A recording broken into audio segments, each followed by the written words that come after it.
لغايه دلوقتي انا كلتها قلم واحد بس طول عمري، وعمري في حياتي ما احلف بالطلاق، ولا ضربتها ولا هنتها ولا اي حاجه خالص، الحمد لله. بقول لك دماغ رجليها يا باشا في الشارع، احطها فوق دماغي وامشي بيها. بحبها. بقول لك مفيش واحده زيها في العالم والله العظيم. مش من خاطر مراتي، لا، بنتي ناس وقريبه كلهم ناس محترمه وناس مبسوطين قوي، ناس محترمه. تخيلي الناس دي اهلها كلها من اسماعيليه لغايه العريش، اهلها كلهم. ما شفتش واحد فيهم بيشرب سيجاره، ما شفتش واحد بيقعد على القهوه. حبيت كم مرة في حياتي؟ هي مره واحده بس، هي ام عبده دي بس. كان عبده دي كانت انا مثلا اروح اخطب، هي تتخطب، انا افسخ وهي تفسخ اربع خمس مرات. اه والله. اخر مره بقى اتجوزت بنت عمتي، اللي هي قلت لك عليها، هم كانوا غناي قوي، حبيت اتجوزتها. بس ما دخلش عليها يعني، كانت كتب لي كتابها، كان فاضل اسبوع على الدخله. مش عارف دخلنا فيلم كده بتاع يوسف شاهين. يوسف شاهين ده افلامه كلها متعقده. هي متعلمه وانا يعني مش متعلم قوي. كنت احب اتعلم، احب اقرا انجليزي واقرا عشان ابقى زي مثقف غير متعلم. فهي كانت مره قعدت مع اصحابها، قعدوا يتكلموا انجليزي وانا قاعد. طبعا فهمت ان ايه، ان هم بيتكلموا عبثيه بعد ما مشوا. قلت لها يعني انتوا معلش يعني، انت غلطانه في حق نفسك.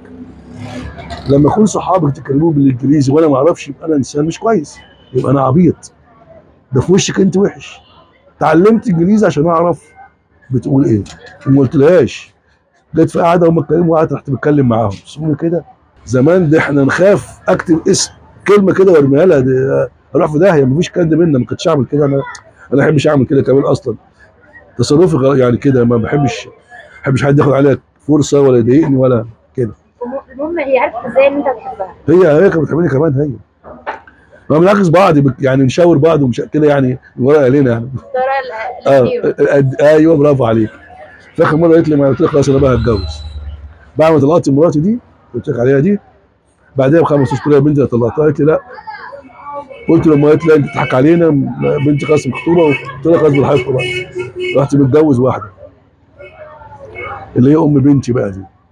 دي برضك كانت طيبه جدا جدا جدا، يعني زي ما كنت توأم ام عبد. قعدت معايا 11 شهر وتوفت.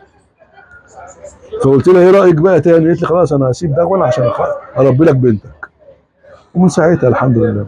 حسيت ان ربنا بيحبك، القدر اه بقولك حاجة. اربع مرات. اربع مرات هي تشبك انا اشبك وبقى نسيب، يعني حاجه كده غريبه يعني من عند ربنا. واتجوزت كمان يعني شوف بكون اتجوزت كمان. وبعدين ده في حاجه كمان سبحان الله، انا مثلا كده وهم فوق كده يعني في السطوح، وانا هنا كده يعني. فمراتي دي معايا كنت بهزر معاها يعني. قالت لي انت عارف البنت هناك دي؟ قلت لها اه والله العظيم بكلمك كده. قالت لي انا هموت وانت هتتجوزها.